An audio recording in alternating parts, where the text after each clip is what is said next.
petrolyo. At makakausap natin ang National President ng Pagkakaisa ng mga samahan ng tsuper at operator nationwide o Piston, si Modi Floranda. Modi, good morning. Si Danny Buenafe sa Kabayan. Magandang umaga po, Sir Danny, at siyempre kay Kabayan. Magandang umaga po sa lahat ng taga-subaybay po. Okay, maraming salamat, Modi, sa oras na ibinigay mo, no? At okay, ano ang unang reaksyon nyo? Kasi grabe ito, no? Walang pagbaba mula nung pumasok ang 2026. So sa hanay ng mga tsuper na katulad nyo diyan sa Piston, so far sa loobin ng ating mga kasama o kababayang tsuper? Una, Sir Danny, ay hindi maganda yung pagsalubong ng taon sa atin ng 2026. Sapagkat kung titingnan natin, ay mula nga January hanggang sa kasalukuyan, ay halos 7 bigis na, no, yung paggalaw at pagtaas ng presyo ng petrolyo at halos umaabot na ng 6 pesos per liter.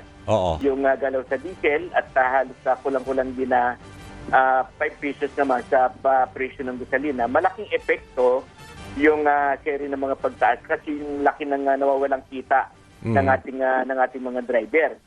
Kasi sa ngayon pa lang, Sir Danny, kapag umabot, nagkakukonsume kami ng 30 liters per day, ay halos 180 kada araw yung direktang nawawalang kita sa ating mga driver na dapat ito ay nagagamit na doon sa pangangailangan ng kanilang pamilya.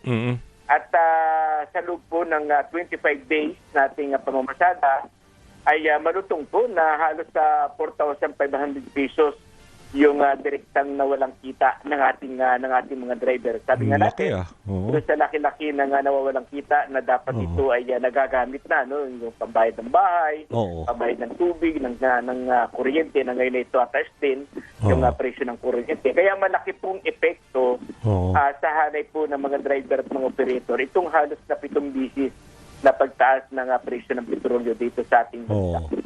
Para may konting pag-iintindi lang, no, sa mga viewers na nakikinig ngayon. So malaki epekto sa daily take-home pay ng bawat tsuper. For now, sabi mo ay halos 4,500 pesos ang nawalang kita sa halos isang buwan to, 25 days. So ibig sabihin sa daily na take-home, magkano lang kinikita nila? Let's say boundary. Modi. Sa ngayon, Sir Danny, ay naglalaro na lang sa 500 to 600 pesos. Ganun? Yung naiuwi ng ating mga driver. Kasi ang nga natin ay ngayon pa nga lamang January ay halos na 180 na kada araw yung direktang nawawala. Kung saan nga ay makakabili na sana kahit ng 3 kilong bigas o 4 na kilong bigas yung 180. Pero ito ay direktang nawala nga dahil sa pagtaas nga po ng presyo ng petrolyo. Pero tapos ngayon parang mukhang malabo pa itong supposedly fuel subsidy sa mga tsuper dahil hindi pa rin umaabot sa $80 per barrel ang presyo ng Dubai crude. Ano ba ang tingin nyo rito?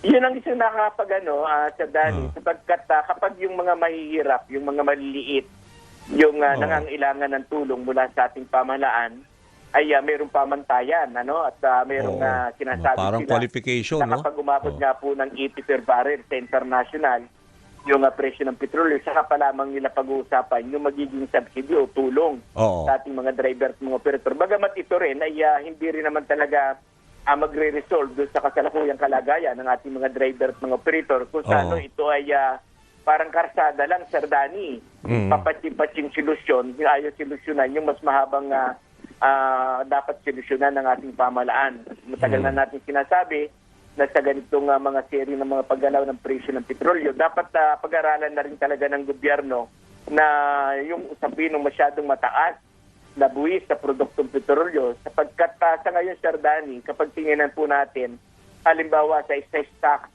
ay automatic po na mayroong 6 pesos per liter dyan sa kasama yung VAT ay may 7 pesos per liter. Kaya almost 13 pesos po per liter yung binabayad po natin buwis. Sa mga buwis, no?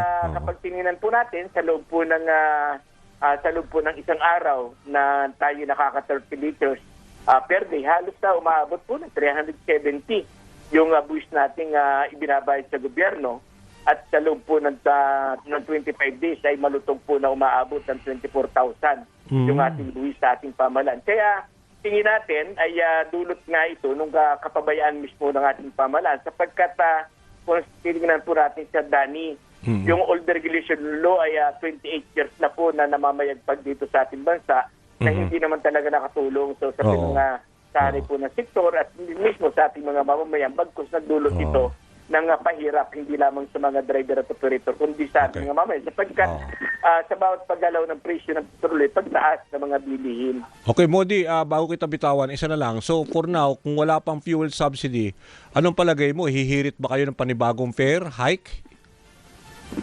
Sa ngayon po, Sir Danny, ay masusi po natin pinag-aaralan at yung usapin ng dagdag kita, no? Dahil ito naman ay karapatan ng ating mga driver at mga operator.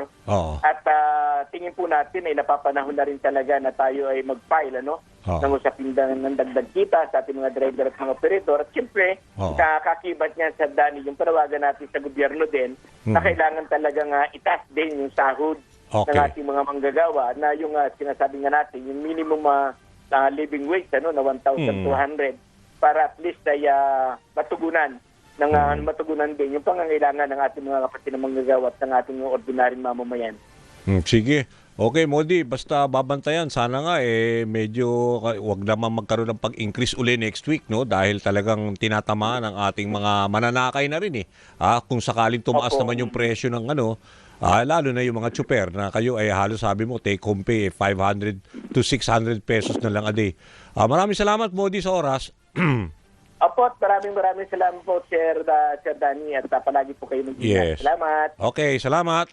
Yan ho si Modi Floranda, National President ng Piston.